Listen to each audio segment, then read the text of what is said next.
வணக்கம் மக்களே. கனடாவில் வேங்கூவர் பக்கத்தில் சரைன்னு ஒரு ஊர் இருக்குது. அங்கே மேப்பிள் சூஷின்னு ஒரு ஜப்பனீஸ் ரெஸ்டாரண்ட் இருக்குங்க. அங்கே தான் போய் பார்க்க போகிறோம். அங்கே பார்த்தீங்கன்னா அப்படியே ஒரு ஜப்பான் போன ஃபீல் கிடைக்கும் உங்களுக்கு. அஃப்கோர்ஸ் ஜப்பனீஸ் ஃபுட்டு நீங்கள் என்னென்ன எதிர்பார்க்குறீங்களோ எல்லாமே இருக்கும். ஒரு சூஷிலேருந்து சிக்கன் தெரியாக்கிலேருந்து எல்லா விஷயங்களும் அங்கே இருக்கும்.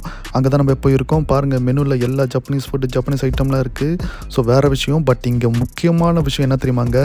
ஜப்பானில் இருக்க மாதிரி ரோபோட். ஆமாங்க, ரோபோட்டே வந்து நம்மளுக்கு சர்வ் பண்ணும். இங்கே பாருங்கள், வேறு லெவலில் இருக்கும். அப்படியே சர்வ் பண்ணிட்டு அதை அப்படியே பாய்ன்னு சொல்லிட்டு அப்படியே நம்மளுக்கு ஒரு கண் அடிச்சுட்டு அது வாட்டுக்கும் போயிடும். ஸோ அதுதான் நான் ஸ்பெஷலாக பார்த்தேன். ஏன்னா ஜப்பானில் ஃபுல்லாக அப்படி தான் இருக்கும். ஸோ அது பயங்கரமான எக்ஸ்பீரியன்ஸாக இருக்கும் உங்களுக்கு.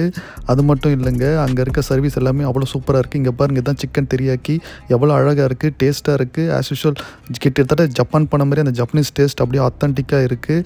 அது மட்டும் இல்லைங்க, வேறு லெவல் சர்வீஸு. அது நீங்கள் கண்டிப்பாக போய் ரசிக்கணும்னு ஆசைப்பட்றேன். அது மாதிரி வந்து இன்னொன்று செசமி ஃப்ரைட் ரைஸ் நான் ஆர்டர் பண்ணேன். Chicken fried rice. அதில்